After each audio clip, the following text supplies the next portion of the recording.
जय भोलेनाथ। श्रावण मास महात्मा 25वां अध्याय। श्रावण अमावस्या को किए जाने वाले पिठोरी व्रत का वर्णन। ईश्वर बोले, हे मुनिश्रेष्ठ, अब मैं उत्तम पिठोरी व्रत का वर्णन करूंगा।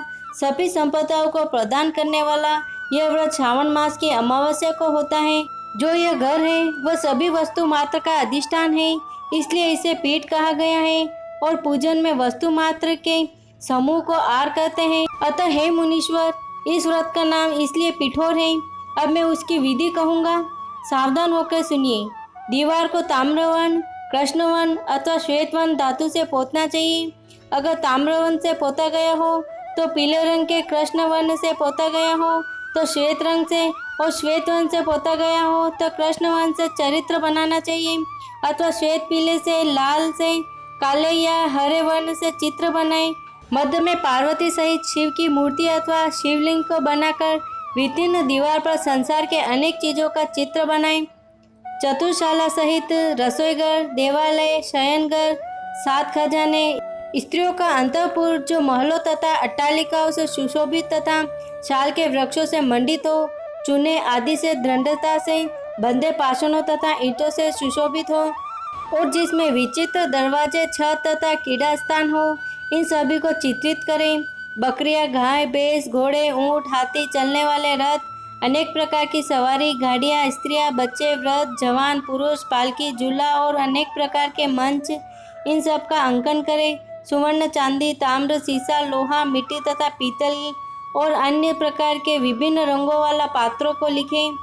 शयन संबंधी जितने भी साधन हैं, चारपाई, पलंग, बिस्तर, तकिया आदि, बिल्ली, मैना, अन्य और भी शुभ पक्षी, पुरुषों तथा स्त्रियों के अनेक प्रकार के आभूषण, बिछाने तथा ओढ़ने के जो वस्त्र हैं, यज्ञ के जितने भी पात्र होते हैं, मंथन के लिए 2 स्तंभ व 3 रस्सियाँ, दूध, मक्खन, दही, तक्कर, छाछ, घी, तेल, इन सभी को दीवार पर लिखें।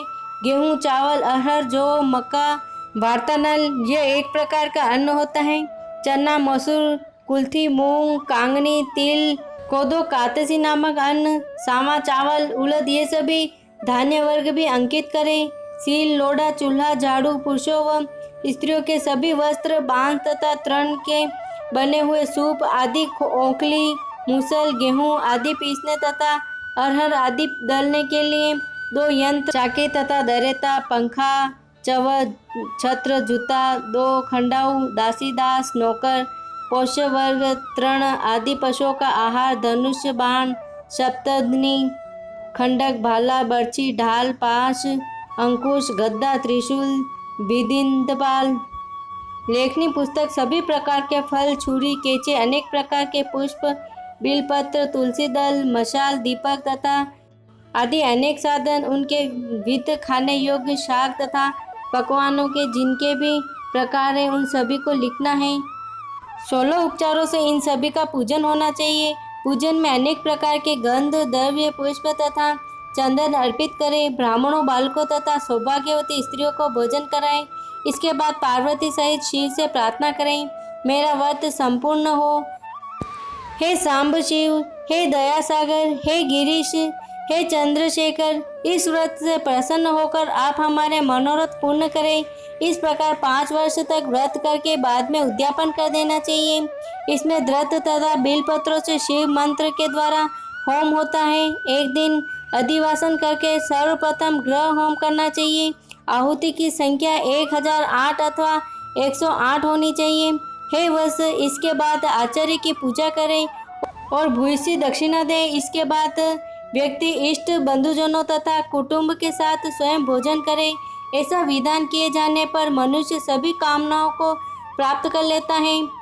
इस लोक में जो जो वस्तुएं उसे परम अभिष्ट होती हैं, उन सभी को वह पा लेता है। हे वत्स, मैंने आपसे इन उत्तम पिठोरी व्रत का वर्णन कर दिया। इस व्रत के सम्मान सभी मनोरथों तथा समृद्धियों को प्रदान करने वाला और शिवजी की प्रशंसा करने वाला न कोई व्रत हुआ है और न तो होगा। मनुष्य इस व्रत में दीवार पर जो जो वस्तुएं बनाता है, उनको निश्चित रूप से पा लेता है। इस प्रकार श्री स्कंद पुराण के अंतर्गत ईश्वर सनत कुमार संवाद में श्रावण मास महात्मा में अमावस्या में पिठोरी व्रत कथन नामक 25वां अध्याय पूर्ण हुआ। जय भोलेनाथ।